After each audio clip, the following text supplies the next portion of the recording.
basicamente trazer o debate da legislação trabalhista, da legislação previdenciária, do confronto existente entre essas legislações. E nós estamos vivendo um momento que a parte trabalhista entrou na principal onda dos debates ante algumas medidas que já foram aprovadas e outras que estão em iminência de ser aprovadas, que mudam de maneira grave a forma como nós temos fixado os parâmetros, os estándares da nossa relação de trabalho.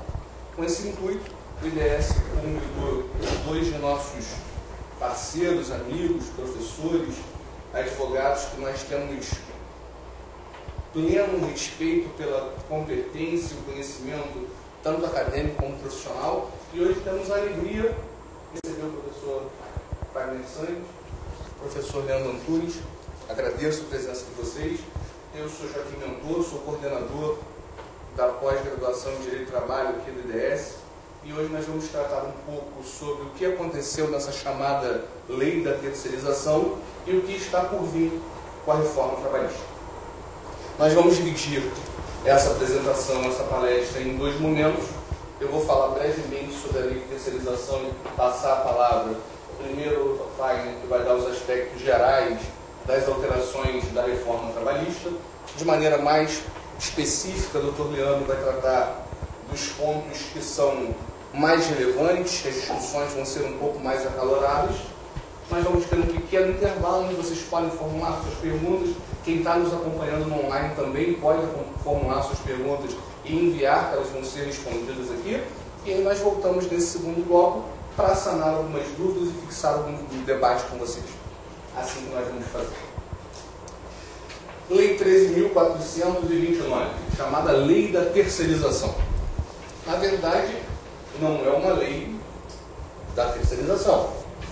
Foi um projeto de lei que altera e enxerta alguns artigos na nossa velha conhecida Lei 6.019. Foi uma lei que ela teve uma característica muito interessante, porque a lei foi aprovada e no mesmo dia teve uma DIN. São coisas assim que só acontecem no Brasil, porque nós temos um controle prévio de constitucionalidade na CCJ. O parecer da CCJ foi 10 dias antes da aprovação da lei, e no 11º dia sucessivo ao parecer que faria o controle prévio de constitucionalidade, nós já temos 3 ADINs. 3.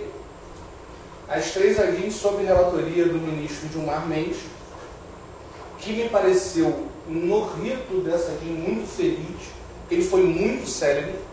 Ele fez questão de despachar em menos de uma semana, oficiando tanto a presidência da República quanto a presidência das casas legislativas, para que se manifestassem de maneira definitiva no prazo de 10 dias para ele votar liminar. E quais são os principais pontos que nós discutimos acerca da constitucionalidade e da validade ou não da Lei 13.429? O projeto de lei que foi aprovado ele é do governo Fernando Henrique. Então é uma lei que foi proposta por iniciativa do Executivo em 1998. Só que em 2003, o presidente Lula oficia a presidência da Assembleia, a presidência da Câmara, desistindo do projeto de lei e pedindo seu arquivamento. Então a primeira inconstitucionalidade que se discute é se depois que o órgão que originou o projeto de lei manifesta pela existência do mesmo, se poderia avocar a presidência do Legislativo, se o Legislativo poderia avocar aquele início de lei e continuar a sua tramitação regular.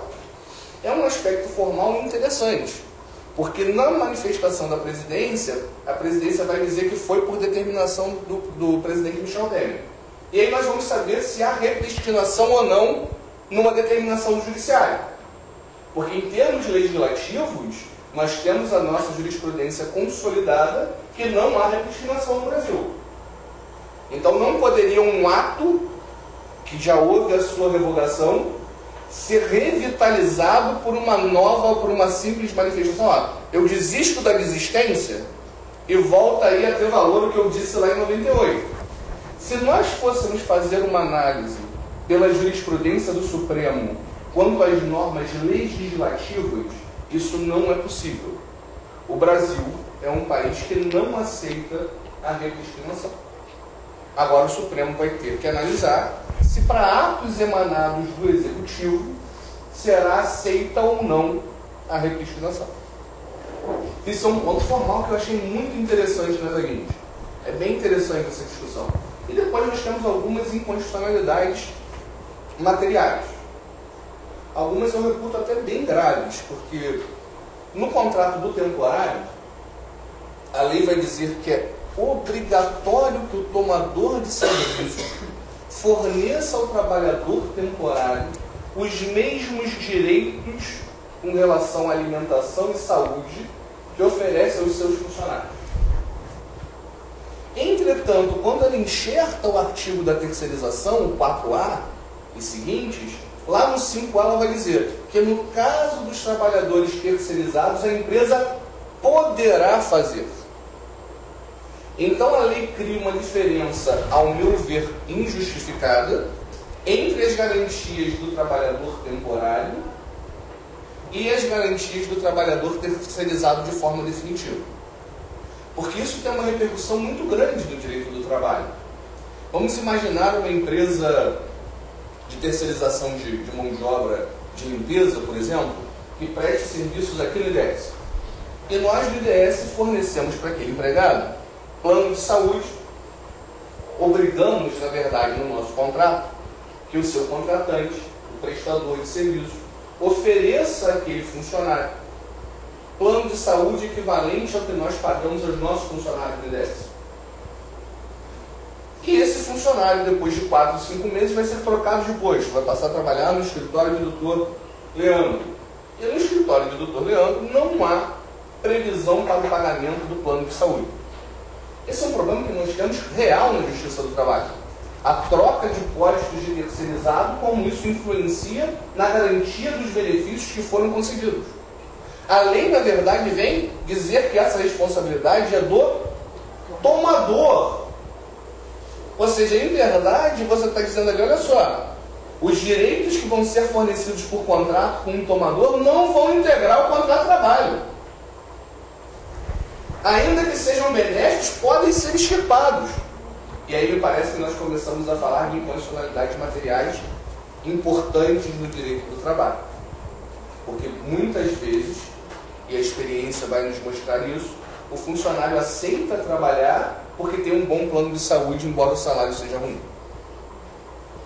E se nós vincularmos a concessão desse benefício ao tomador de serviços e não ao prestador de serviços, e se essa lei for reputada constitucional e aplicada pelo judiciário, nós estamos dizendo a flagrante possibilidade de redução de salário, porque um plano de saúde é um salário indireto, não é remuneração indireta, tecnicamente usando, mas para a gente entender, seria uma supressão, uma redução do ganho mensal do trabalhador. Isso realmente nos preocupa.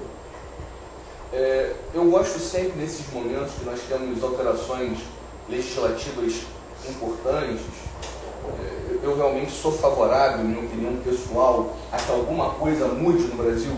Eu acho que nós realmente temos que pensar em algumas coisas que alterem, e eu brinco dizendo o exemplo clássico, utilizado como defesa da reforma trabalhista, é aquele jogador de futebol que ajuiza a ação, dizendo que a remuneração era em torno de 2 milhões de reais e pega adicional noturno.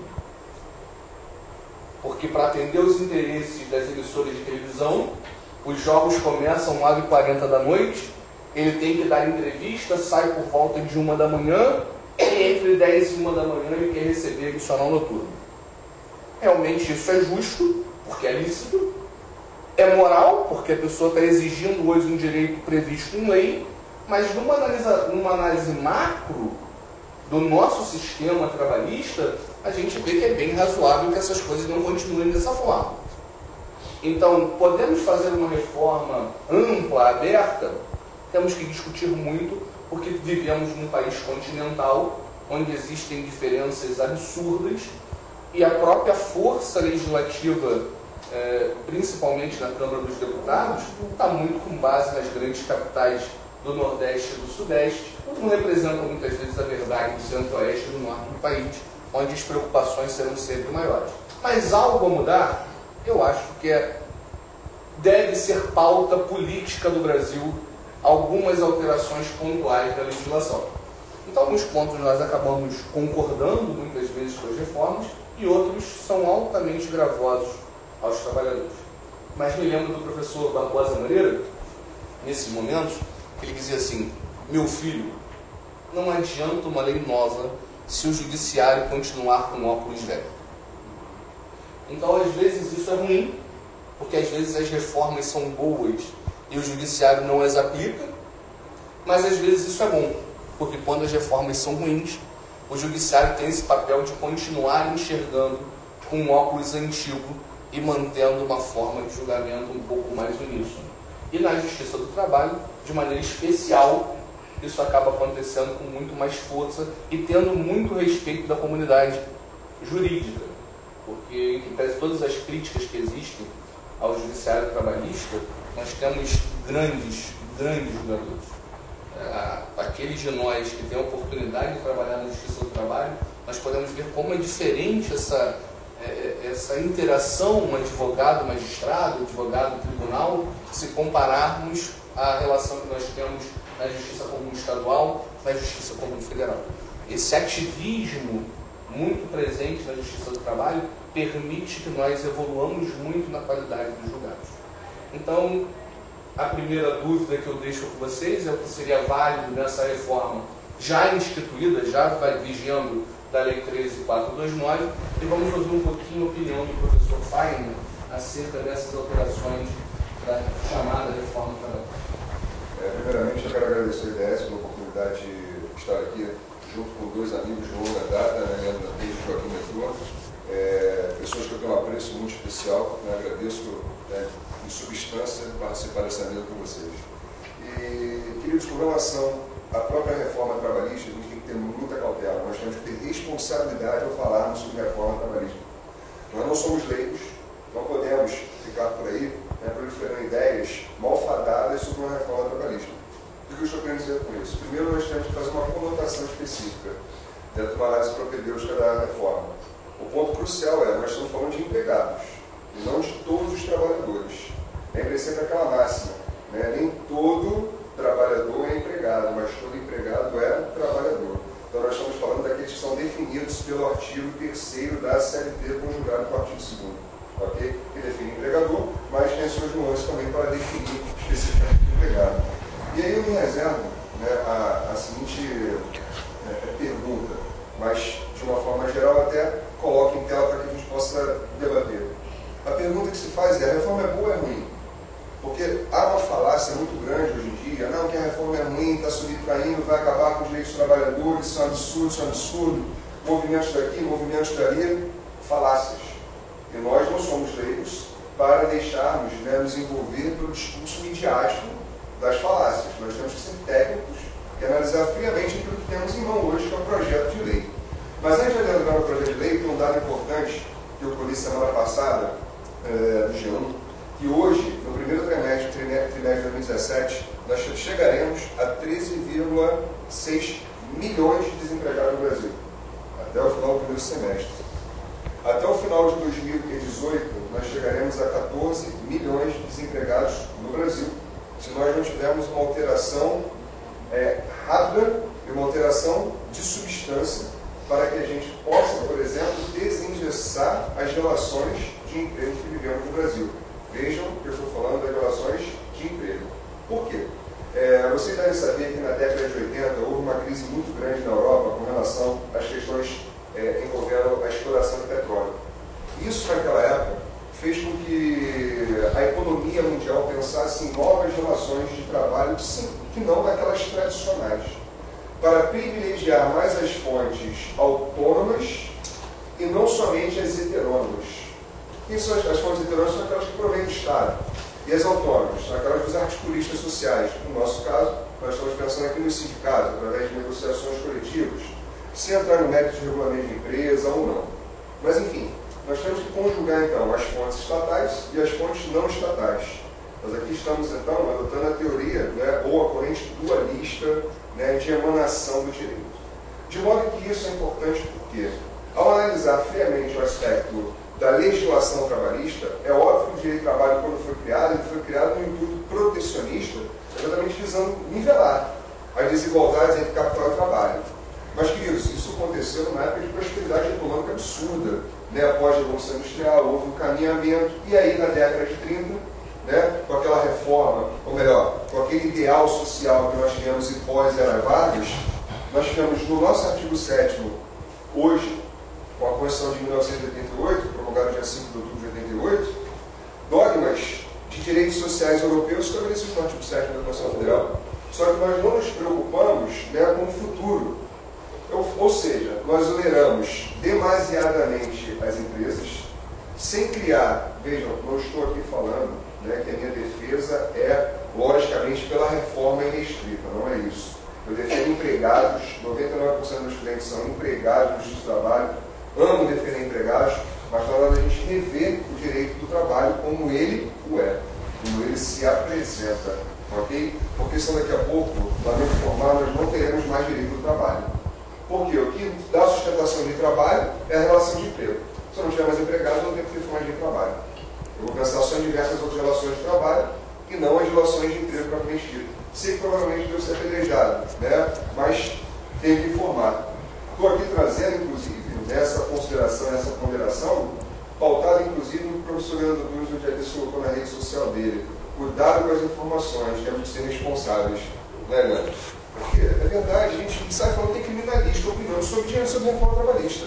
Né? Não é que não posso opinar, né? Mas está no discurso que falaciano, do achismo. Né? E nós estamos aqui dentro de discursos técnicos.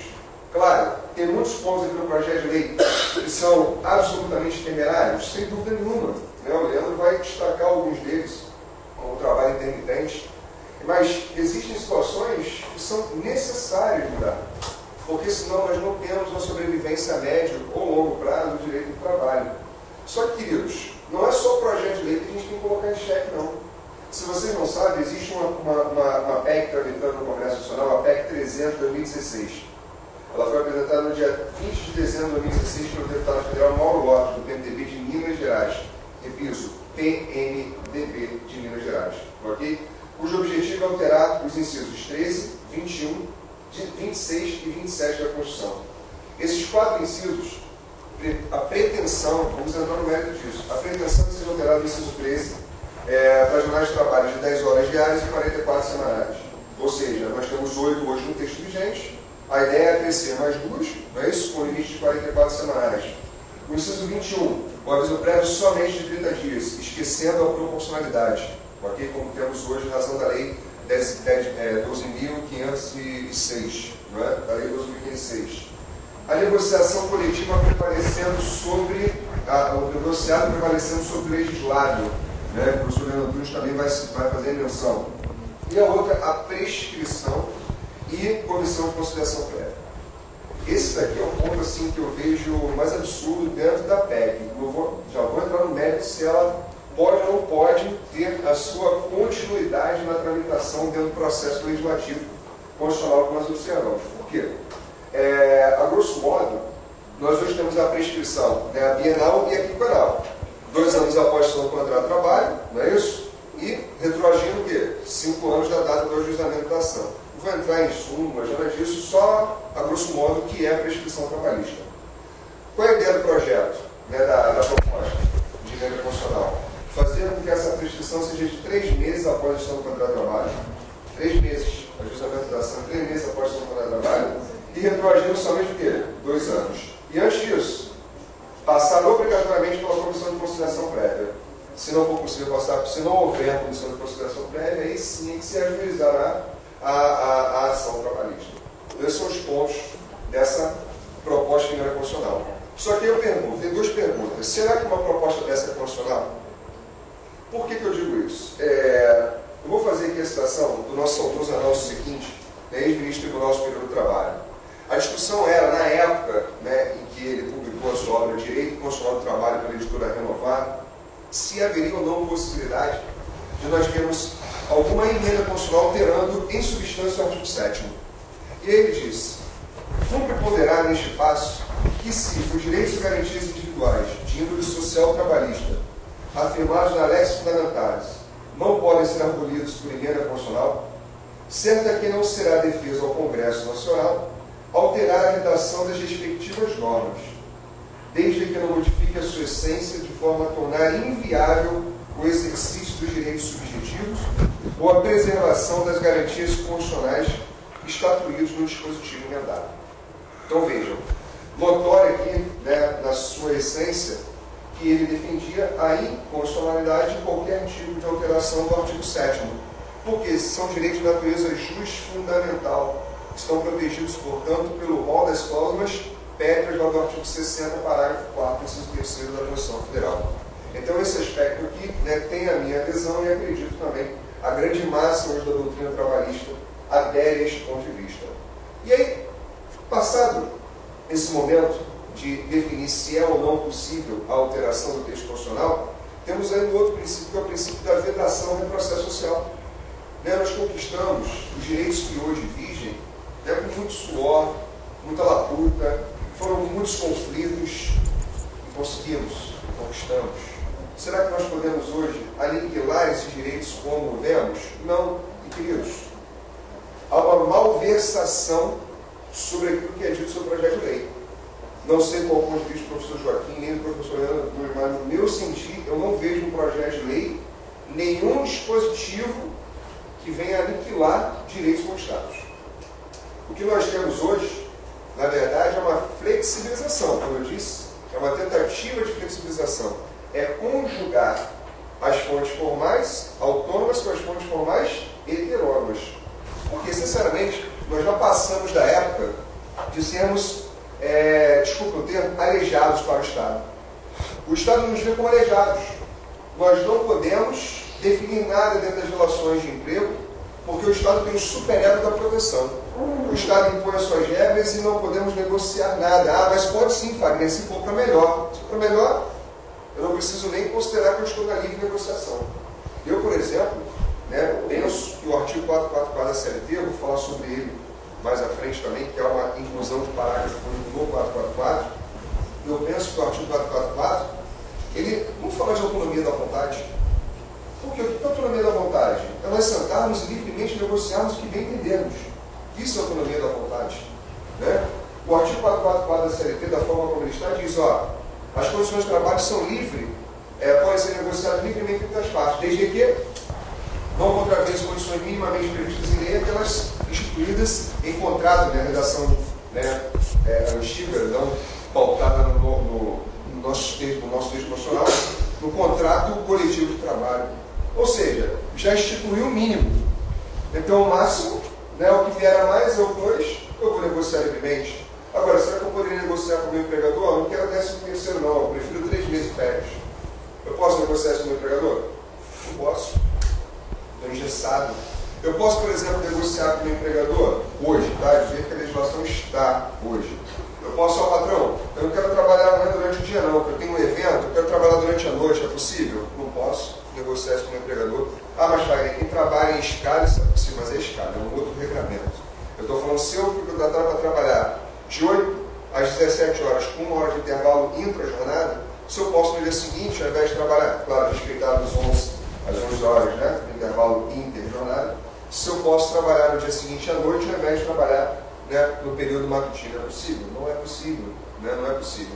Mas, enfim, e aí seguindo, o Fernando Henrique, você falou do projeto, né, da terceirização do Fernando Henrique, veja, mais uma vez, naquela época, o que o Fernando Henrique tentou? Ele tentou alterar o artigo 7º para admitir que norma coletiva pudesse reduzir ou excluir direitos garantidos na CLT. Veja, tentar reduzir ou excluir. FHC, mais uma vez. Eu falei, vamos voltar para o Fernando Henrique Cardoso? Péssimo para ser do lixo. Eu também, mas eu acho que é PSDB. PSDB. Né? É Tucano, é isso aí. Né? PSDB. Então, naquela época, o governo tentou, né? Veja, eu sou apartidário. Eu sou partidário, eu sou PT, eu sou PSDB, eu sou apartidário e apolítico. Né? Mas, enfim, naquela época, o Fernando Henrique, né, no primeiro mandato, ele tentou, né, apresentar uma PEC também, que ele tem, o presidente da República tem legitimidade para isso, no artigo 60, inciso 1º da Constituição Federal, para excluir ou reduzir direitos trabalhistas. Aí, mais uma vez, né, um saudoso doutrinador trabalhista, Eduardo Gabriel Saad, ele asseverou o seguinte: não acreditamos que tenha passado pela cabeça de algum membro do governo, ele se refere, né, ao Fernando Henrique, a ideia de que, mediante a emenda ao questionado artigo 7º, é possível autorizar empresários e sindicatos de empregados, por intermédio de um acordo ou convenção coletiva, a suprimir ou reduzir direitos sociais hospedados em normas constitucionais bastante sensíveis. Mesmo que desprezem todas as observações feitas nas linhas precedentes, a propósito da predominância das normas jurídicas. Abre parênteses. Pois, não é a Constituição a norma das normas, fecha parênteses. Temos de reconhecer que a anunciada proposição é estapafúrdia, por encerrar um processo de emenda à Constituição que seu artigo 60 ignora. Ou seja, mais uma vez, né, aqui de uma forma mais veemente, dizendo que a PEC, uma PEC tendenciosa a abolir, reduzir ou afastar os direitos sociais, notadamente, é inconstitucional. E a pergunta que eu faço é, hoje existe essa PEC. Existe a possibilidade de algum trancamento de pauta no Congresso Nacional? Hoje essa PEC está na Câmara dos Deputados, né, em razão da iniciativa ter sido um deputado federal. Existe a possibilidade de trancar essa PEC hoje no Congresso Nacional? Sim. A jurisprudência do Supremo Tribunal Federal já muito admite a impetração de mandado de segurança, né, visando o trancamento de pauta, veja que aqui é o controle judicial preventivo, né, de constitucionalidade. Mas qual é o direito líquido certo, Fagner? O direito líquido certo que os parlamentares têm de não serem submetidos a processos legislativos que sejam notadamente contrários ao texto constitucional. Se nós, obviamente, nos filiarmos à corrente que entende que qualquer PEC tendenciosa a abolir ou reduzir direitos fundamentais estampados no artigo 7º será notadamente inconstitucional. Então, essa é a primeira vertente da análise da reforma. Neste aspecto, né, eu rechaço, eu tenho minhas objeções já prontas, é notadamente inconstitucional, essa PEC não merece prosperar. Agora, com relação ao plano infraconstitucional, que é o projeto de lei 6787 de 16. Esse projeto de lei, eu inclusive encaminhei para o curso vai disponibilizar para vocês o projeto de lei, leiam, né, para a gente não ficar mais uma vez fazendo discursos, né, equivocados, né, no dia a dia. Esse projeto de lei, que hoje está em fase de remessa ao Senado Federal, ele tem muitos artigos sendo alterados na CLT. E também na Lei 6.019 de 74, eu sofri essas alterações que você mencionou, eu sofri mais alterações, né, na Lei do Trabalho Temporário. E aqui eu queria chamar a atenção de vocês para 3 artigos, né, sem prejuízo de outros que nós vamos mencionar. Eu vou lá no 444, parágrafo 8 primeiro. Por quê? Qual é a ideia que você está defendendo hoje? Que vai prevalecer o negociado sobre o legislado, não é isso? O negociado sobre o legislado. Diz o artigo 444, parágrafo único. A livre estipulação a que se refere o caput deste artigo. O que diz o caput do artigo? Aquela menção que eu fiz anteriormente, que as partes podem livremente dispor sobre o que bem entenderem. Não com essas palavras, né? Estou trocando as palavras para ficar mais claro. Desde que observar o quê? O mínimo previsto em lei e aquilo que esteja previsto em norma coletiva. Tranquilo? Então, o meu parágrafo único. A livre estipulação a que se refere o caput deste artigo aplica-se às hipóteses previstas no artigo 611-A desta consolidação, vírgula, com a mesma eficácia legal e preponderância sobre os instrumentos coletivos. No caso de empregado portador de diploma de nível superior e que perceba, cumulativo, os requisitos são cumulativos, e que perceba salário mensal igual ou superior a 2 vezes o limite dos benefícios do regime geral de previdência social. Então, queridos, se eu tenho nível superior, eu sou nutricionista, eu tenho nível superior, eu vou receber um salário de R$5.000, eu não posso livremente negociar com o meu empregador. Eu vou observar o que está previsto em lei, em norma coletiva. sou advogado, fui contratado por um grande escritório, advogado empregado, regido lá pela CLT, meu salário vai ser de R$15.000. Eu posso simplesmente sentar e negociar livremente com o meu empregador o que eu quiser. Ok? É isso que o texto está dizendo, claramente. Mas olha o detalhe.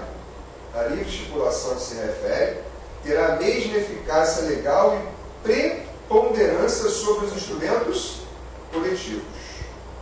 Ou seja, aí vem aquela questão de fundo. Será que realmente eu vou ter a liberdade de negociação? Ou será que vai haver uma imposição do empregador e eu vou ter que aceitar o que ele vier a impor? Só que vocês têm que abrir a mente. Nós não estamos falando dos empregados da grande massa. Nós estamos falando de empregados que têm nível superior e recebam salário igual ou superior ao limite máximo dos benefícios previdenciários. Ou seja, são pessoas que eu entendo que têm a capacidade de quê? De negociação. Não vai afetar todo e qualquer empregado. E o que eles negociarem vai se sobrepor o quê? As normas coletivas. E não as normas o quê? Legais. Vejam esse detalhe. Isso é importante. A gente está esquecendo de um ponto fundamental para falar de reforma trabalhista, que é a constitucionalização do trabalho. Vejam que o artigo 7 no caput da Constituição Federal, e eu insisto nisso em todo lugar que eu vou, em todo lugar que eu falo sobre isso. O artigo 7 ele diz que são direitos sociais dos trabalhadores urbanos e rurais, além de outros que visem a melhoria de sua condição social. É uníssono em doutrina que ali nós temos, né, o princípio da norma mais favorável no plano constitucional.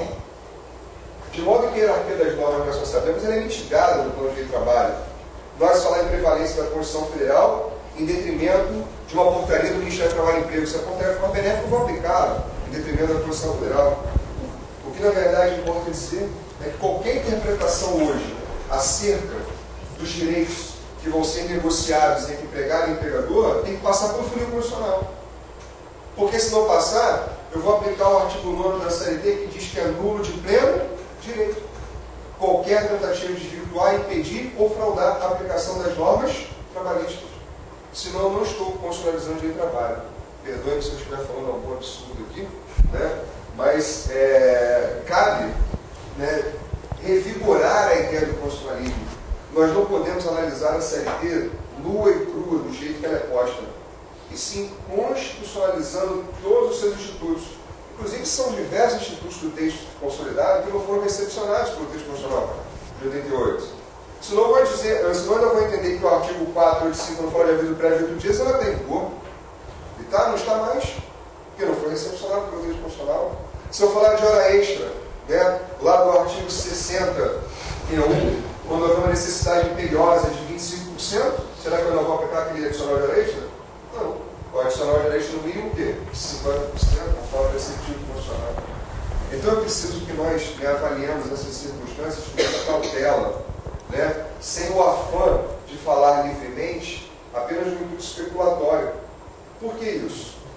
Essa conjugação do 444, parágrafo único, tem que se dar com o artigo 611. Isso é que eu estou falando de dispositivos que, se o projeto, né, de lei passar pelo Senado Federal, for promulgado pela presidência e vier a entrar em vigor, vai ter vacácio legis, né, é o que vai estar em vigor. Tá? E aí no 611, a da CLT, caso venha a ser promulgado, diz assim: a convenção coletiva e o acordo coletivo de trabalho têm prevalência sobre a lei, quando, entre outros, dispuserem sobre. Agora é interessante que o texto, ele, aqui para mim, é um silêncio eloquente do legislador. Ele deixou de falar porque, na verdade, não tinha que falar. Vejam vocês, o que eu falei sobre o artigo 7º? Eu não posso desprestigiar a sua incidência. A interpretação de qualquer norma laboral tem que se dar de acordo com o artigo 7º da Constituição Federal, sempre estabelecendo o que for mais benéfico. Então, a interpretação que eu tenho é a seguinte: a convenção coletiva e o acordo coletivo de trabalho tem prevalência sobre a lei quando, entre outros, desde que mais benéficos, vierem a dispor sobre. Aí tem pacto contra as jornadas de trabalho, observar os limites condicionais, precisava dizer? Não precisava dizer, né? Porque eu tenho que observar os limites condicionais. banco de horas anual, o professor Leandro Nunes vai pensar sobre isso, intervalo entre a jornada, né? E é interessante que a gente perceba, eu estou jogando as bolas, né? Aí, ele mata no peito e leva muito tranquilidade. Aí, só. Então, eu quero dizer, o 611A, ele na verdade está dizendo que as normas coletivas, elas vão realmente ter preponderância sobre o negociado, sobre o legislado, mas desde que observem os limites constitucionais. E vem o 611A, 611B, interessante. Ele diz assim: constitui objeto ilícito de convenção coletiva ou acordo coletivo de trabalho, exclusivamente a supressão ou a redução desses direitos. Eu sinceramente, eu acho que o legislador, né, ele quis dizer, a contrário, o seguinte: só é ilícito o que eu estou dizendo aqui. Se eu não estou dizendo aqui, qualquer outra coisa é o quê? É possível. Ou seja, se não for supressão ou redução dos direitos que eu estou elegando, e todos eles estão sabendo, olha, no artigo 7º da Constituição Federal. Então não precisava nem dizer, não precisava nem ter esse artigo aqui. Mas enfim, né? Então esses pontos, queridos, são importantes porque a gente tem que analisar então. É o artigo 7º da Constituição Federal, conjugado com os neófitos, parágrafo único do artigo 444, artigos 611A e 611B da CLT. Num panorama geral, Fagner, você entende que essa reforma ela é boa ou ruim? Volto a dizer, minha análise aqui não é se é boa ou se é ruim, mas sim se é necessário. Se nós estamos no momento ou não de ter uma reforma. Num contexto geral, ela é boa? Entendo que é necessária. Por quê? Nós estamos com as relações de emprego muito engessadas e nós não estamos nos preocupando, né, com a preservação das empresas. Hoje, para a gente ter ideia, as empresas, 70%, né, dos empregos, que nós estamos falando de emprego, não é formal, né? E tem uma gente que fala assim, emprego formal, isso é emprego, só pode ser formal. Né? Ah, mas tem um emprego informal que não teve carteira de trabalho anotada, deixa de ser empregado. A anotação da CTPS, né, é uma questão pro forma. O que configura a relação de emprego são outros requisitos. Mas, enfim, a ideia que se passa é que 70% hoje de quem gera emprego no Brasil são as microempresas e empresas de pequeno porte. E são aquelas que são mais condenadas no justiça do trabalho e não têm acesso ao duplo grau de jurisdição porque não têm condições de pagar o quê? Depósito fiscal.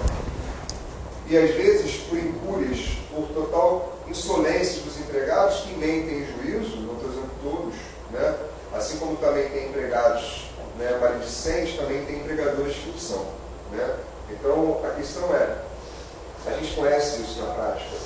Os empregados no justiça do trabalho falam que trabalhavam de 8 da manhã às 23 horas, né? A empresa não tem controle de frequência, ele vai lá, leva uma testemunha, e a testemunha afirma que ele trabalhava naquele horário, e os vai jogar procedente das horas extras e tudo mais. E ele, para fazer depósito recursal, queridos, depósito recursal hoje, só de recurso ordinário, é quase 10 mil reais. Não é isso? Quase 10 mil reais. Então você imagina, né, se eu tiver uma microempresa com 4 condenações no mês de 20 mil reais, mais fácil ela pegar a empresa, né, e falar assim para os empregados, ó, toma, gera aí que é melhor, mas limite que é melhor. Então, veja, eu estou falando que a gente tem que pensar sobre um outro viés. Nem 8 nem 80, tem que ter um ponto de equilíbrio. Esse ponto de equilíbrio é difícil encontrar no Brasil, por questões de cultura educacional. Mas nós temos que caminhar. Ah, Fagner, mas então a gente precisa de reforma política, reforma previdenciária, reforma aí, gente. Então nós vamos falar de redescoberta. Como nós não seremos redescobertos, vamos ter que trabalhar pontualmente com cada uma das necessidades que nós deparamos. E hoje a reforma trabalhista ela é necessária. Porque senão, volto a dizer, em breve espaço de tempo, nós não teremos mais o direito de trabalho como conhecemos. Nós teremos direito de trabalho das várias relações de trabalho, mas não da forma como ele está previsto hoje, né, de direito de proteção aos empregados. E esses movimentos todos, para terminar aqui a minha fala, esses movimentos todos hoje que nós temos, né, aquela greve geral convocada para o dia 28, queridos, aquilo tudo foi em decorrência da Central Única dos Trabalhadores, vocês sabem disso. Não é? Por quê? vão acabar com a contribuição sindical obrigatória. Fagner, mas como é que vão... Olha só, é um paradoxo. Concorda comigo, Leandro e Joaquim? É um paradoxo. Vão acabar com a contribuição sindical e querem fortalecimento do sindicato. É possível isso? Não era. Vocês viram que não é possível. Terminar a contribuição sindical, o chamado, né, o vestuto imposto sindical, e fortalecer o sindicato. Eu vejo que sim. É com a faculdade da contribuição sindical que se fortalece o sindicato. Porque eles é que vão ter que demonstrar exatamente por que eles estão ali e para que eles estão ali. Eles é que vão ter que buscar força de adesão. E aí sim eles vão ter a massa crítica dos seus, daquela categoria profissional ou daquela categoria econômica, a fim de que eles se filiem assim eles possam, portanto, promover os interesses implicados. Porque enquanto contribuição obrigatória, né, o que se faz? Né? Nada. Claro que tem alguns pontos aqui do artigo 477, no artigo 477, por exemplo, o parágrafo 5 vai ser revogado. Porque hoje a assistência sindical na homologação não pode ser cobrada. Não pode ser cobrada. O parágrafo 5 vai ser o quê? Revogado do 477. Isso vai trazer outras consequências. Né? Mas a ideia, né, claro, dá também as posições em sentido contrário, a ideia de não ter mais a contribuição obrigatória é exatamente ao contrário do que é dito, é de fortalecer. Os movimentos sindicais estão dizendo o contrário. Que acabar com a contribuição sindical deles vai deixar com que eles fiquem enfraquecidos. Não tenham força perante o sindicato patronal. Né? Na semana retrasada, antes dessa greve geral, né, dessa manifestação geral, digamos assim, né, lá na Universidade de Santa Úrsula, apareceu lá 2 representantes do Sindipro, do Sindicato dos Professores, né, do Estado do Rio de Janeiro. Eles começaram a discutir sobre isso. Está difícil negociar, papapá, imaginem quando acabarem com a contribuição sindical. Só que aí, né, eu levantei a mão, qual a sua opinião? Deve fazer exatamente isso. E eles ficaram atentos. Mas peraí, não, mas a contribuição, na verdade, é que nos fortalece, concordo? Mas vocês é que têm que nos convencer do fortalecimento. Porque hoje, qual é a defesa que eu tenho do sindicato de professores? Eu falo isso sem problema nenhum. Né? Qual é a defesa que eu tenho hoje do sindicato de professores? Nenhuma. Mas tem a convenção coletiva, Fagner. Sendo sindicalizado, não sendo sindicalizado, eu vou ser beneficiado pelo que está previsto na norma coletiva. Então, na verdade, a ideia, né, no meu humilde ponto de vista, é que isso vai gerar uma necessidade, digamos assim, de busca de fortalecimento pelas entidades sindicais. Seja no plano, né, meramente inferior ou nos planos superiores, considerando as federações e as confederações.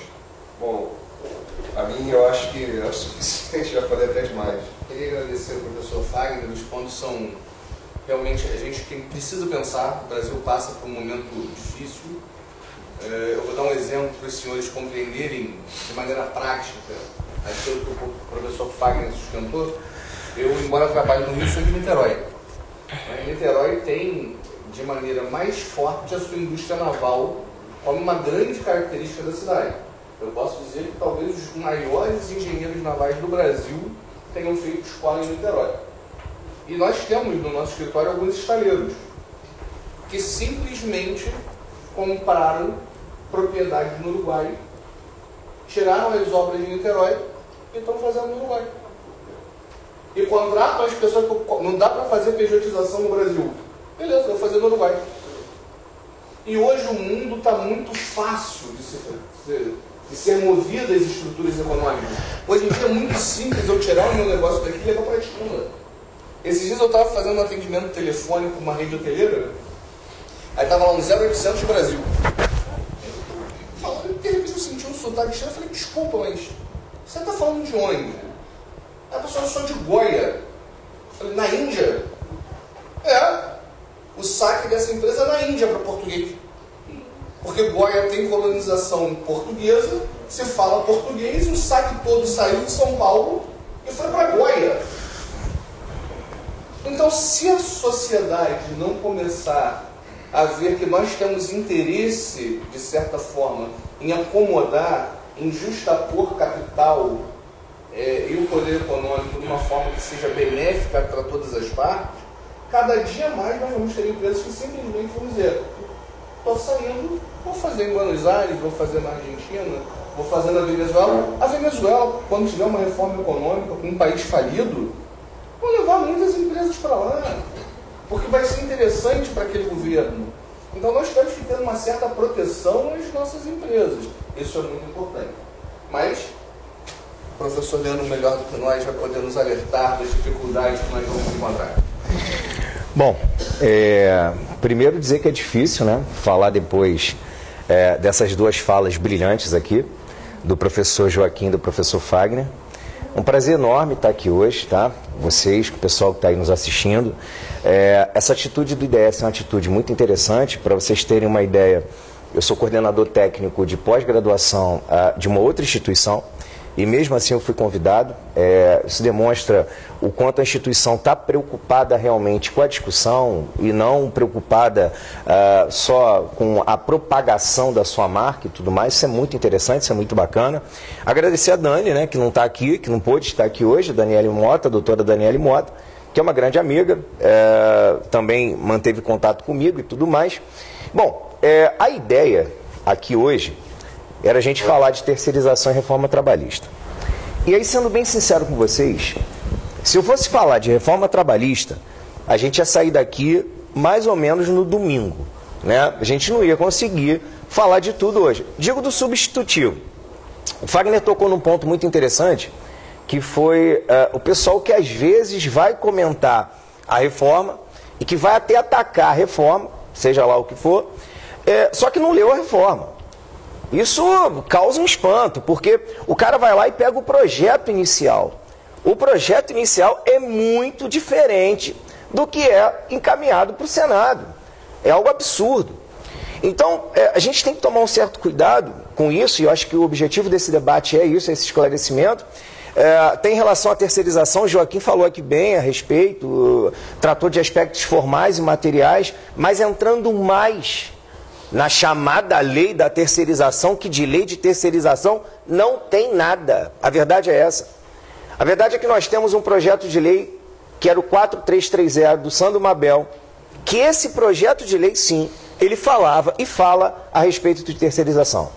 Esse projeto foi aprovado na Câmara, está no Senado, ganhou o número 30 de 2015, e esse sim fala de terceirização. Só para vocês terem uma ideia, esse projeto fala de algo que de longe não foi falado nesse do trabalho temporário, que é, por exemplo, a cláusula de barreira, que a gente hoje já faz nos contratos de terceirização. Eu gostei até da fala do Fagner, porque o Fagner foi muito honesto. O Fagner virou aqui e disse, 90% dos meus clientes, 99%, né, posso estar errando o percentual, são empregados. Eu sou um pouquinho ao contrário. 90% dos meus clientes são empresas.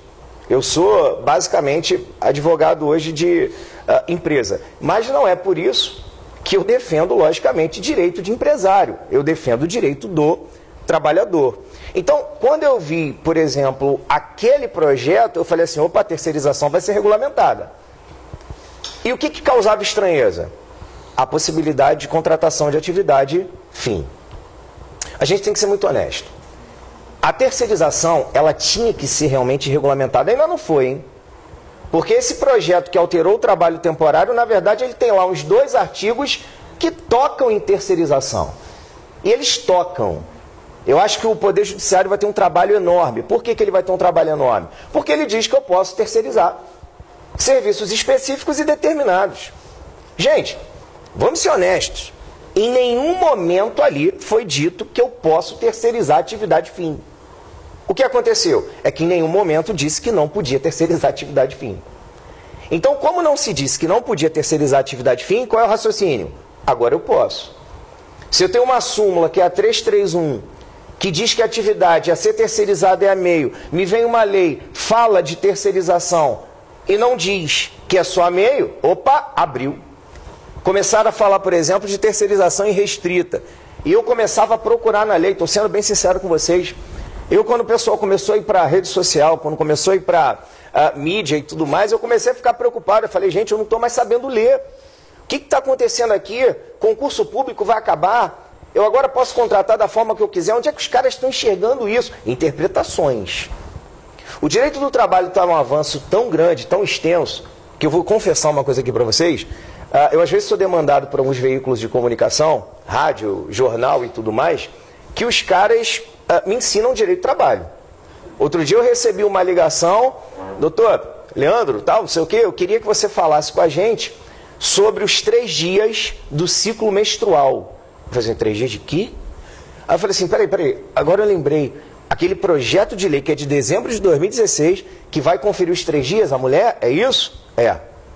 Mas peraí, isso está fora da reforma, hein? Não, sim, é um outro projeto. Anteontem, eu fui demandado, por exemplo, para falar de um projeto que é o 664 de 2016, que é um projeto que altera a lei do trabalhador rural, e tem muitos artigos polêmicos, mas tem um especial que é o artigo 3º, que, sinceramente, olhando a frio, é um absurdo, que ele diz que o trabalhador rural, o empregado rural, é aquele que presta serviço em meio rural, bababá, e no final ele diz que recebe salário ou qualquer outro meio de remuneração. Gente, qualquer outro meio de remuneração, o que os caras estão querendo dizer com isso? Então eu vou poder chegar e te contratar te dando um sapato? Sapato é outro meio de remuneração, é comida, é habitação. Nossa legislação veda esse tipo de trabalho que a gente conhece como truck system, inclusive, porque você fica num regime análogo ao de escravo. Você imagina o cara começar a prestar serviços para não receber nada em espécie. Então a gente aguarda que efetivamente esclareçam essa situação, que nos digam que é essa situação. Diferente do projeto da reforma trabalhista, né?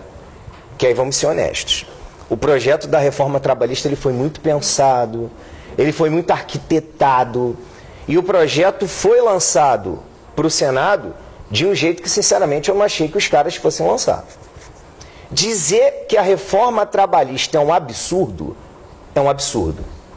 porque eu acho que realmente uma reforma deveria acontecer. Agora, alguns pontos da reforma, com todo respeito aqui aos colegas, eu considero realmente um absurdo. O que eu posso dizer a vocês é o seguinte: primeiro, teletrabalho tinha que ser regulamentado. Eu acho que as relações de trabalho, elas avançam de uma tal forma que a prestação de serviços hoje, cada dia que passa, ela vai ocorrer no chamado aí conhecido home office. Vai ser natural, vai ser normal. Servidores públicos já vêm trabalhando assim. Tem resolução, por exemplo, do TST que trata do assunto. Então eu acho que é só uma questão de tempo. Regulamentar o teletrabalho, ok. Eu acho perfeito, por mais que eu tenha crítica, tá? Porque do jeito que está no projeto, que eu leio e que eu entendo, é que quem tiver no home office teletrabalho, simplesmente não vai ter direito à jornada extra. Ele vai ter direito à jornada, mas não extra. Então é só você raciocinar comigo. Se eu dou um serviço X para quem trabalha na empresa, e esse serviço X é feito por 8 horas, se eu pegar esse mesmo serviço X e der para quem trabalha em casa, fatalmente eu vou ter quantas horas? 8. Agora, se eu pegar 2x e der para esse cara que trabalha em casa, ele não vai mais fazer em 8 horas. E aí? Como é que fica a questão do recebimento? Como é que fica a questão da contraprestação da prestação de serviços? Pô? A gente está esquecendo o principal, e o Fagner até colocou isso aqui bem. Isso é prestação, isso é suor. Eu dou meu suor. Em razão do suor, eu quero o quê? Salário. Eu quero remuneração, o que seja. E aí uma situação interessante que eu enxergo, o Fagner comentou bem, que é essa ideia do negociado sobre o legislado. Gente, eu estou sendo bem honesto, confessando aqui para vocês e para os meus colegas. Eu quero entender o que é negociado sobre o legislado. Se negociado sobre o legislado é o que eu encetar em acordo ou convenção coletiva passar a valer, acabou. Eu, por exemplo, estava discutindo esses dias com os amigos, e aí um amigo ele me fez pensar numa coisa que eu não tinha pensado, né? Porque a discussão é melhor, forma troca, né? A troca de informações é a melhor coisa do mundo. E é o que a gente está fazendo aqui hoje. Um amigo virou para mim e falou que assim, você já viu que é negociado sobre o legislado? Eu falei assim, vi. Você acha que o acordo coletivo vai poder prever uma adicional noturno de 15%? Eu falei assim, não. Porque a CLT prevê no mínimo 20%. Ele falou, pois é, mas aí que está. O adicional noturno não está na Constituição. Ele está na lei. Então, se eu vou poder ter o negociado sobre o legislado, por que eu não posso, por exemplo, prever um percentual inferior ao que está previsto em lei? Eu falei, cara, é verdade. Será que os caras querem dizer isso?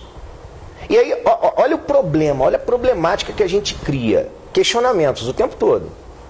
Por que a gente cria questionamentos? Porque eu vou ter que ver como é que o Poder Judiciário vai se manifestar. Porque o que os caras fazem é simplesmente deixar brechas, não deixar tudo de uma forma muito clara, muito explícita, para que amanhã ou depois isso possa dar asas a interpretações. Eu vi que o Fagner fez uma lista ali, né, do que eu ia falar, né? O Fagner foi passando para mim o que eu ia falar. Ele está marcando, ele está fazendo ali o checklist.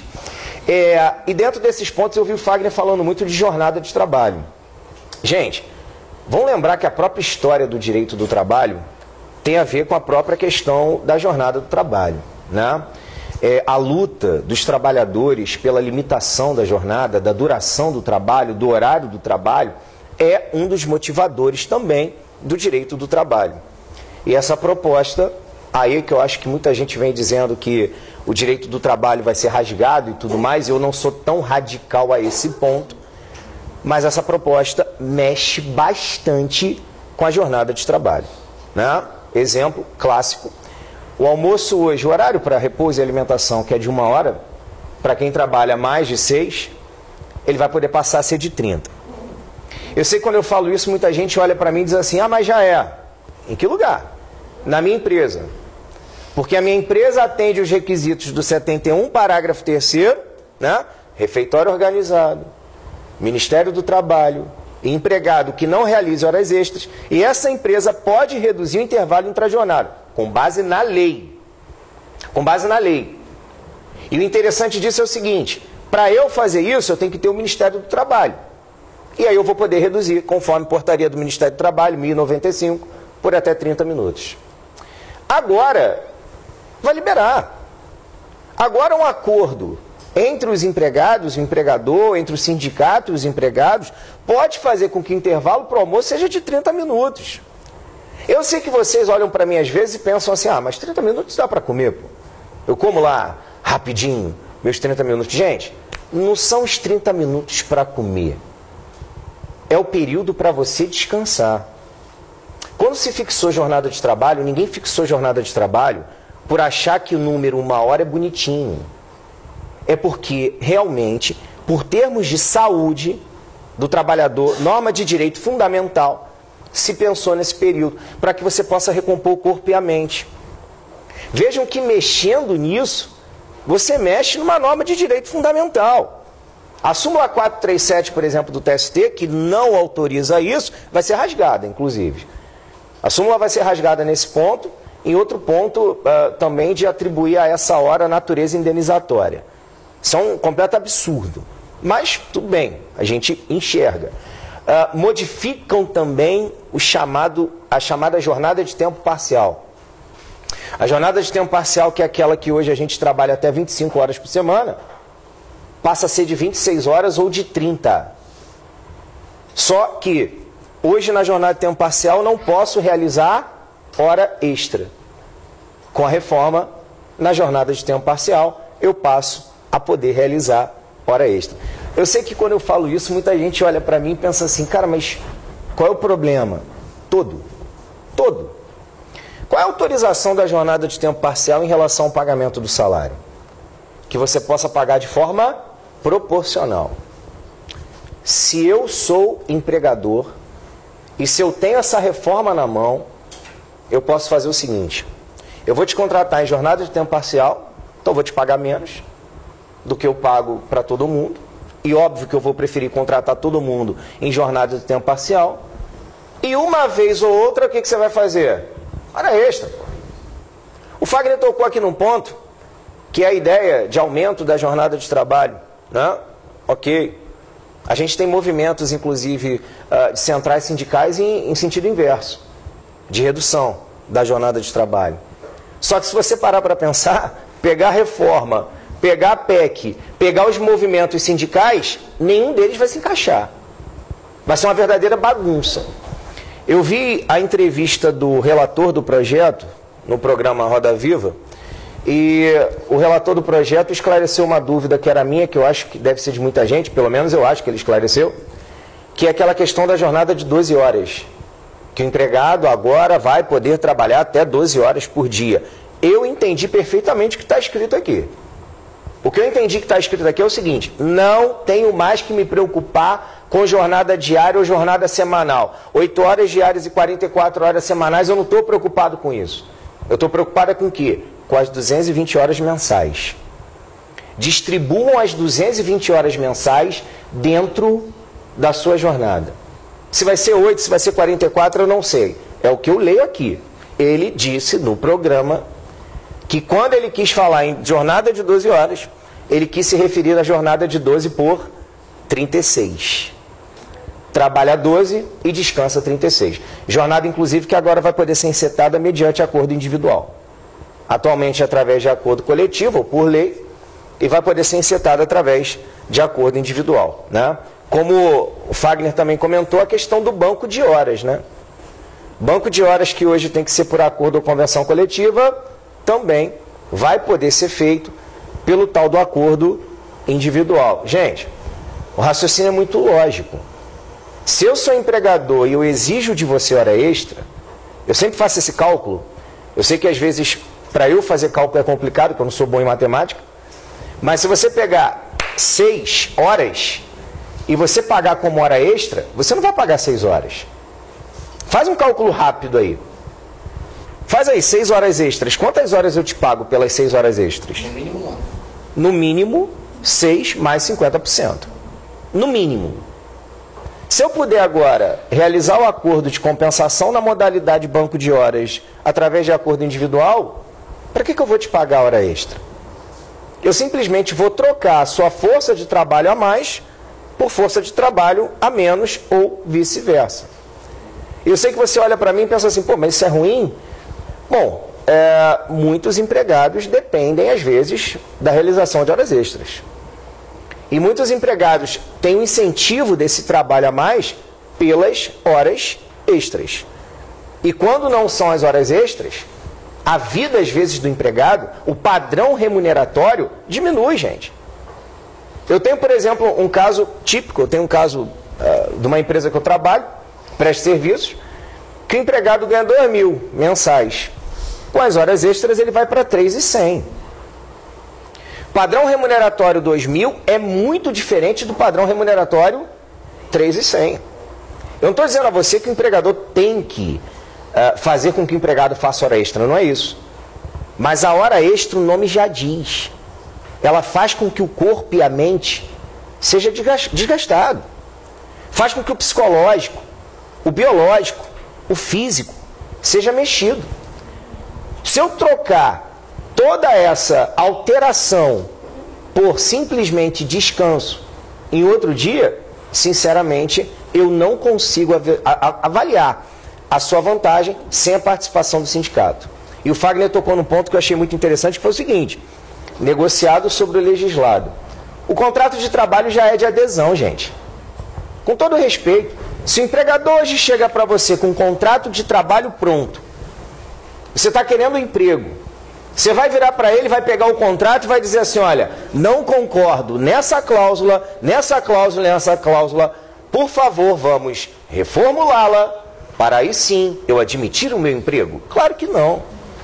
Se eu estou querendo emprego e ele me chega com um contrato, o que eu vou fazer? Onde eu assino? Se ele vira para você no início e diz assim, olha, você não tem nem intervalo de almoço aqui, viu? Você vai virar para ele e vai falar que assim, não, sem intervalo de almoço é um absurdo. Não sou contratado. Gente, se eu quero emprego, eu digo, estou precisando emagrecer mesmo. Eu nem vou almoçar, para mim é até melhor. Por quê? Porque tem uma coação ali, uma coação natural.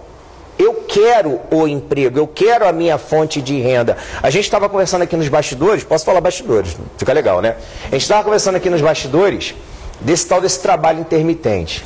Cara, isso é um absurdo, cara, com todo respeito. O trabalho intermitente é o seguinte, eu tenho um colégio, então eu vou contratar um professor para trabalhar no meu colégio. O ano letivo vai de março mais ou menos até junho. Eu contrato o cara de março até junho. Julho tem férias. Ó, você está sendo dispensado, volta a te contratar em agosto. Aí vai de agosto até dezembro. Ó, acabou, você pode ser dispensado. Aí o cara vai ficar janeiro e fevereiro, por exemplo, sem emprego. Eu estava até conversando isso com o Fagner, com o Joaquim.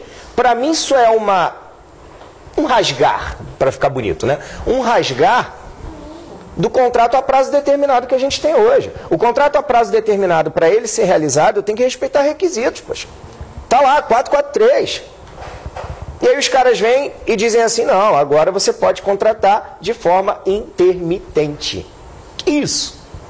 Então quer dizer que durante um período do ano eu vou ter renda. Durante outro período de ano eu faço o quê? Vou fazer o quê? Eu vou... não sei. Eu vou ter que fazer uma renda. Eu vou ter que fazer outra coisa. Eu vou dirigir. Não sei. Informalmente, exatamente. E ó, uma coisa interessante, hein? Eu até anotei aqui o artigo para vocês. Isso daqui é um dos maiores absurdos. Porque, deixa eu te explicar uma coisa. Foi o que eu falei no início. A gente podia ficar aqui até segunda-feira, que não falta é assunto. Me ligou uma jornalista esses dias e falou assim, pô, Leandro, eu queria falar especificamente de um ponto da reforma. Eu falei assim, qual é? Ela falou assim, da gestante, que vai mudar os direitos da gestante. Eu falei assim, não muda direitos da gestante. Muda sim, porque a gente viu num site. Eu falei assim, não muda. O que vai acontecer é que você agora tem a possibilidade da gestante trabalhar em atividade insalubre, desde que haja um laudo médico. Não é assim também, né? Eu sou gestante, eu vou trabalhar em um trabalho insalubre que vai prejudicar a gestação do meu neném. Não é assim. Tem que ter laudo médico. O que eu penso é o seguinte, como vai ser esse laudo médico? Eu quero saber quem vai expedir esse laudo médico. Porque se o laudo médico for expedido, por exemplo, por um médico da empresa, sinceramente, não vejo imparcialidade nenhuma nesse tipo de laudo médico. E estava até conversando isso aqui com o Fagner e com o Joaquim também. Tem um artigo, que esse artigo para mim é assim, é a mãe. É o 442 letra B, tá? Vocês sabiam que eles estão legitimando a atividade do autônomo. Eu sei que quando eu falo isso, meus colegas aqui me olham e pensam assim, pera aí, Leandro, pô, vou ter que interferir, cara. Autônomo a gente já tem isso aí, pô. Olha a besteira que você está falando. Não é isso não. O 442 letra B diz que se eu te contratar como autônomo, você é autônomo. Está na lei. Pode ler para mim, Fagner, por favor? Olha isso, gente.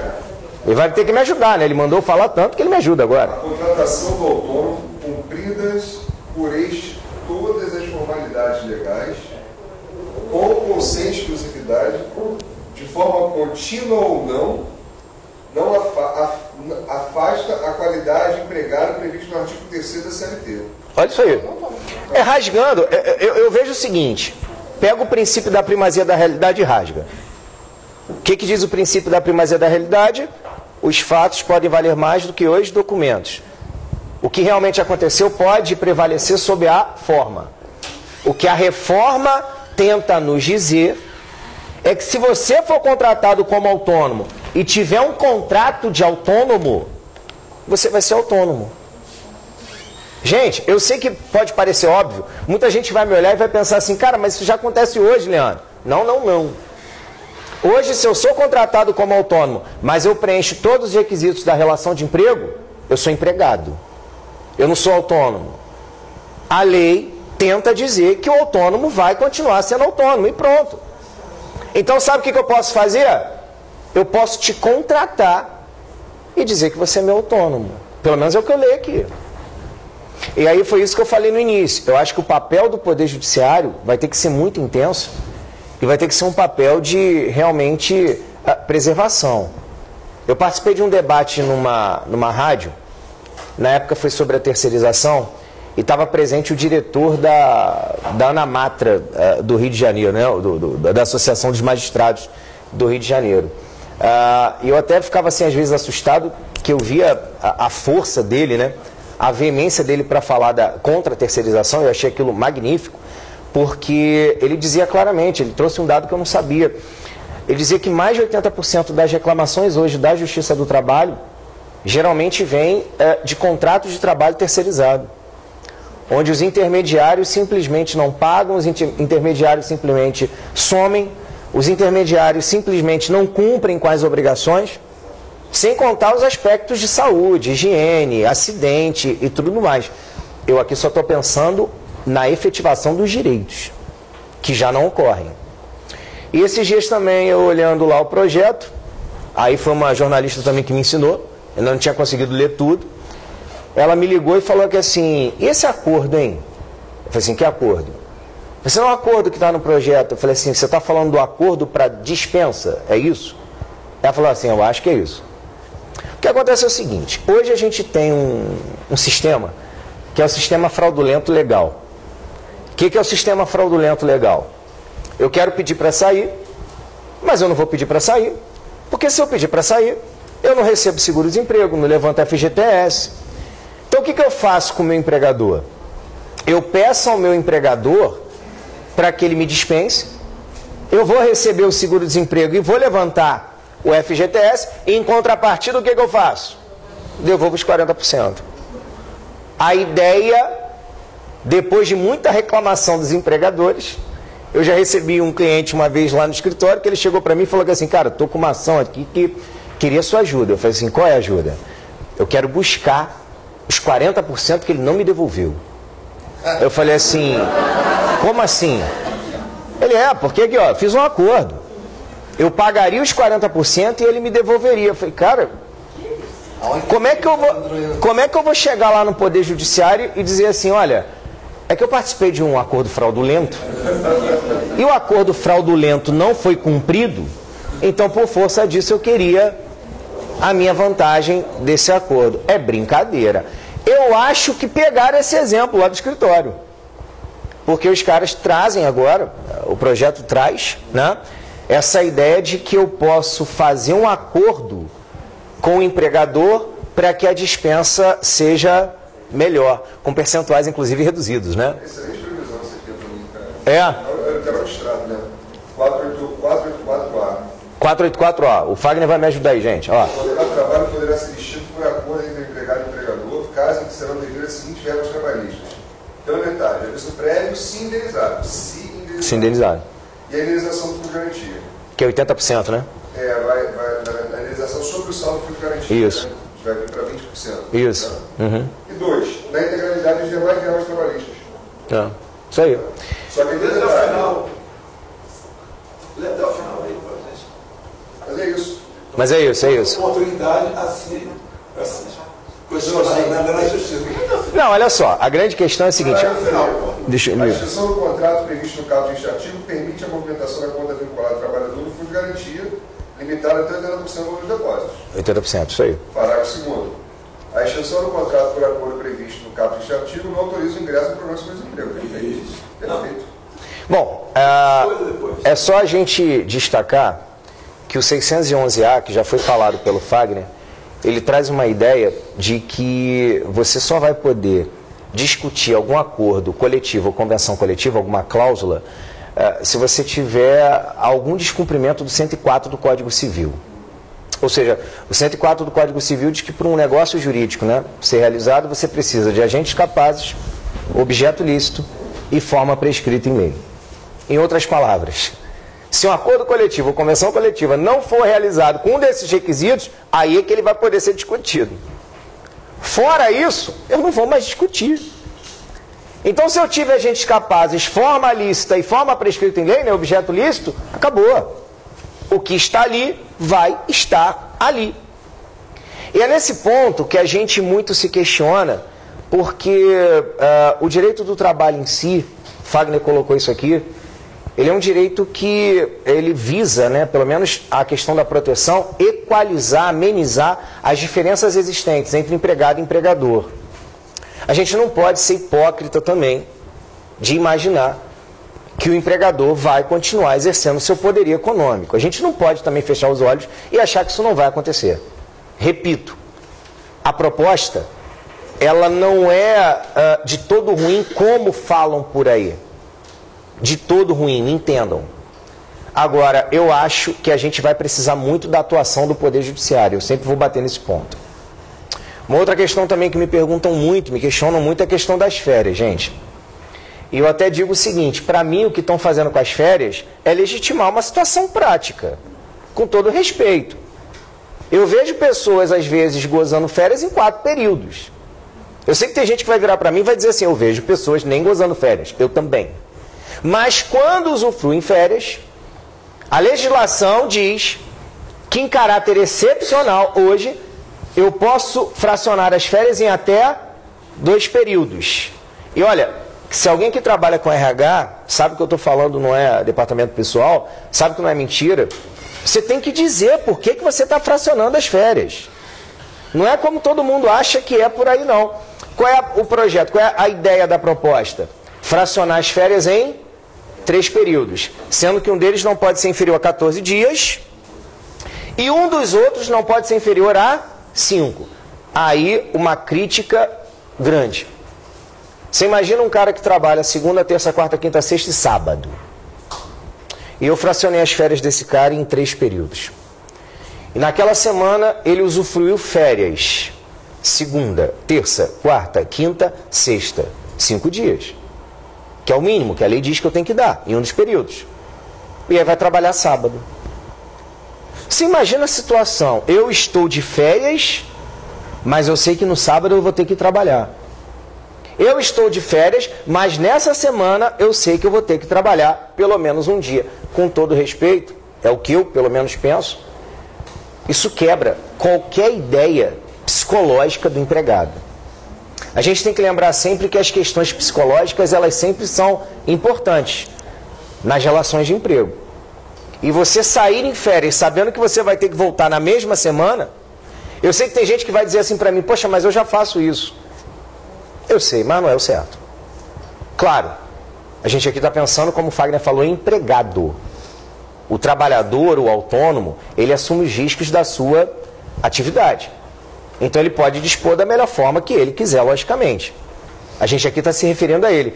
E o projeto é até interessante que ele tira aquela previsão que eu, sinceramente, não entendia por que ainda existia, que era do maior de 50 anos e o menor de 18 não poder fracionar o período de férias em dois, né? Em proporcionais, né? Então, o projeto traz essa novidade, né? Essa revogação ali do 134, 136 da CLT, parágrafo da CLT, tá? Bom, demais, o projeto, ele é interessante. Vejam que aqui a gente está abordando mais as questões de direito material.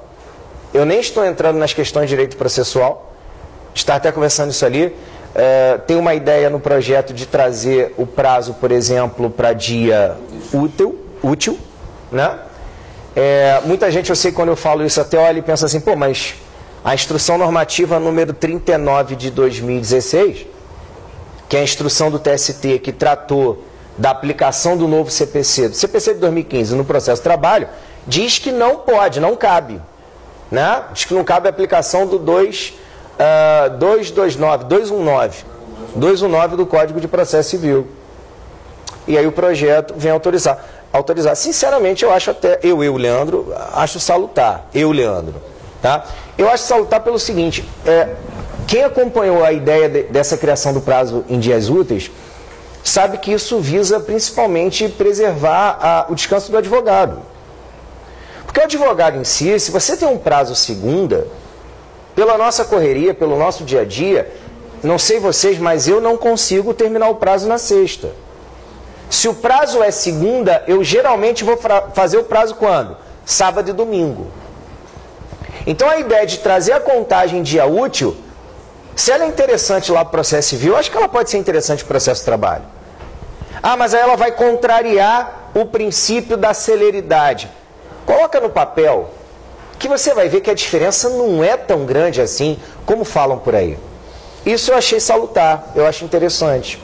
Vai ser de anos, né? Você só fazer um pedido. Não, mas um processo de 12 anos, né? Que tem 5 manifestações do advogado na fase de conhecimento, 2 dias fazem realmente uma diferença. Isso, absurda. Absurda. Hora itinere? Não, a súmula 372 tem um. Opa, boa. Gente, olha só, uma outra coisa interessante também é a hora itinere. O 58, parágrafo 2º, tem proposta de alteração, né? E você vai passar a não mais considerar esse tempo de percurso, casa, trabalho, casa, como tempo de serviço. Eu sei que alguém vai falar para mim, mas hoje já não é. Mas pode ser. Não é regra geral, salvo nos casos de. Ao que traz a proposta, o que a proposta nos traz, nós temos a ideia de que simplesmente a hora itinerante não vai mais existir. Porque ela diz que não vai ter mais contagem de tempo de serviço. E aí você imagina uma empresa que fica em um local distante, ou não servido por transporte público, né, de difícil acesso, ou não servido por transporte público, em que o empregado tem a necessidade de ter um transporte para chegar lá. Esse percurso não vai mais ser computado como tempo de serviço. Plataforma, empresas que beiram ali, por exemplo, Rio de Janeiro, Dutra, Avenida Brasil, muitas empresas que você chega, a portaria é ali, mas para você chegar num posto efetivo de trabalho, é por força de 30 minutos. Só para concluir, desculpa, é que o Fagner me cobrou aqui uma coisa que eu esqueci. O Fagner cobrou o 468, parágrafo 2º, né, Fagner? Gente, famosa súmula 372 do TST. Ela diz que depois de 10 anos do exercício da atividade de confiança, né, da função de confiança, a gratificação ela passa a incorporar o seu salário, né? Aquela ideia típica que a gente tem de integração e incorporação. A integração da gratificação ela já ocorre, porque ela integra para todos os fins, férias, 13º e tudo mais, só que ela não incorpora. Porque a partir do momento que eu saio da função de confiança e vou para o cargo efetivo, eu perco. Porém, se eu exercer a função de confiança por pelo menos 10 anos, ela passa a incorporar o 468, parágrafo 2º, que é o artigo que fala da inalterabilidade contratual lesiva, vai nos dizer que agora não mais vai incorporar ainda, na verdade ele fala a qualquer tempo, né? Seja qual for o tempo. Seja qual for o tempo de prestação de serviço nessa atividade de confiança, ela não vai incorporar como tempo de serviço. Então assim, eu acho que o panorama que nós temos é um panorama claro. A reforma é necessária. Eu não sei se do jeito que ela vem, da forma que ela vem. E uma coisa também eu posso aqui contabilizar com vocês. Muitos direitos, realmente, se a reforma for aprovada desse jeito, se o Senado acatar desse jeito, realmente serão suprimidos. Não confio nessa ideia de que vá se rasgar a CLT. Não, não é isso. Não acho que a CLT vai ser rasgada. Mas eu acho sim que alguns direitos serão suprimidos. Na terceirização se utilizam de 2 slogans. Primeiro slogan da terceirização: os direitos trabalhistas serão precarizados. A maioria do pessoal não sabe nem o que é isso. Direito trabalhista ser precarizado. Mas às vezes fica aí impulsionando esse tipo de informação. Pode ser que seja precarizado realmente. E o slogan, que talvez eu acho que... Vou deixar aqui minha fala final com ele, até porque eu não quero só ficar falando, eu quero ouvir vocês também, o pessoal que está aí nos assistindo também no online, é que o empregado de hoje vai ser o terceirizado de amanhã. O empregado de hoje vai ser o terceirizado de amanhã por uma razão lógica. Se eu posso, daqui para frente, terceirizar a atividade fim, não vejo mais por que contratar empregado. Se eu posso terceirizar a atividade fim, você que hoje é empregado, pode ser que amanhã ou depois seja dispensado para eu mandar você abrir, por exemplo, uma pessoa jurídica para eu te contratar. Leandro, mas você acha que já é assim? Não, quem sou eu? Eu acho que a lei, do jeito que veio, ela pode abrir precedentes para isso. E aí eu vou repetir, vou ser chato, a gente conta muito com o Poder Judiciário para nos ajudar nessa caminhada, tá? E olha, gente, uma coisa até interessante, o direito do trabalho está na moda. Por exemplo, a gente aqui só falou um pouquinho de reforma e de terceirização. Mas vocês viram que eu toquei em outros pontos, tem a lei da gorjeta, que também é uma situação super interessante. Me parece que desse ponto o governo foi bem. A lei da gorjeta, da forma como foi montado, acho que de certa maneira não acompanhou a onda de alterações. Ao contrário, da minha opinião. Não, não sou o contrário.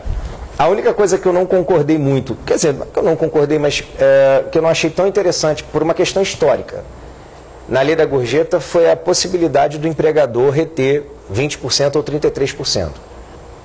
Porque se a gorjeta é paga por terceiro pelo atendimento, e a gorjeta tem essa intenção histórica de você dar um plus para os funcionários, e a lei eu acho que ela foi muito infeliz quando ela escreveu que eu posso reter 20% se eu sou do regime simples de tributação e 33% se eu sou do outro regime, para pagar encargos trabalhistas, sociais e trabalhistas.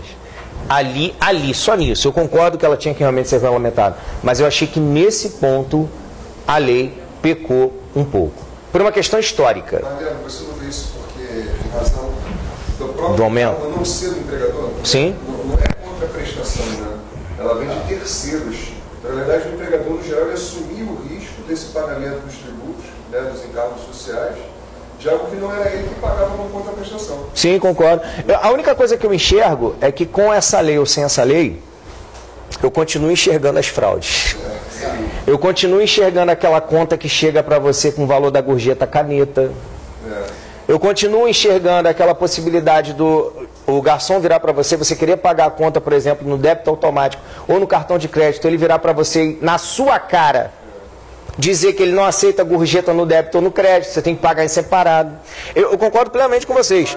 Concordo plenamente, eu estou no mesmo time. Só que eu também faria algumas críticas à lei. Pô, mas você veio aqui só para fazer crítica? Não. Pelo contrário, a gente veio aqui para debater, para bater esse papo. É que o processo legislativo brasileiro, infelizmente, sempre suscita muitas dúvidas. Pois é. O que você queria falar, querida? Desculpa. Não, com relação a essa mudança da OIT, isso vai repercutir também no direito previdenciário, né? De uma certa forma. Você diz na questão. Muito atrelado ao direito previdenciário essas reformas, né? Porque Andam lado a lado, né? A colega até está colocando aqui pra gente, na pessoa do online, né? Que muitas situações da reforma, como é o caso do Hora Itinere, estão intimamente ligadas à questão previdenciária. E com certeza, né? A questão previdenciária, tributária, né? Eu acho que está tudo muito ligado. Eu acho que para nós, o Leandro tocou num ponto que me parece muito interessante. A responsabilidade da atuação do judiciário. Quando nós temos leis, e eu comecei citando o professor Barbosa Moreira, falando daquela importância da lei nova sobre a lei velha, eu acho que nesse momento os advogados, o pessoal do RH, os consultores, os advogados previdenciários e principalmente os advogados trabalhistas vamos ter que ser muito criativos. Porque quando nós falamos, por exemplo, da hora extra de itinerário que está sendo abolida, você tem várias saídas. O TST tem simulado que o horário de deslocamento do portão até o interior da fábrica é tempo de exposição. Então o artigo 4º, que não está sendo alterado, muitas vezes vai ser a solução jurídica para você propor nos seus processos. A questão da convenção coletiva, Leandro aqui tocou num exemplo do adicional noturno, nós já fazemos convenção coletiva suprimindo o adicional noturno há muito tempo, tirando o percentual do adicional noturno para aumentar a valoração do cômputo do 73, parágrafo 1º da CLT. Diminuindo até a hora reduzida, colocando como hora cheia. Tira a hora reduzida e aumenta o valor do adicional noturno. Isso. Porque, se vocês não sabem, um grande filão da Justiça do Trabalho é justamente essa cobrança da redução ficta da hora noturna na escala 12 por 36. Porque o trabalhador que trabalha em 12 por 36 noturno, todos têm direito a 1 hora, em média 1h08 ou 1h16 por plantão, que raramente é paga. Eu vou dizer que eu atuo em várias empresas, eu não vejo ninguém pagando essa hora. Então é um passivo trabalhista monstruoso que as empresas 12 por 36 acumulam e que a grande solução jurídica que nós encontramos já há alguns anos foi colocar em algumas convenções coletivas um aumento do percentual do adicional noturno para você não ter o cômputo da hora ficta. E o judiciário tem mantido.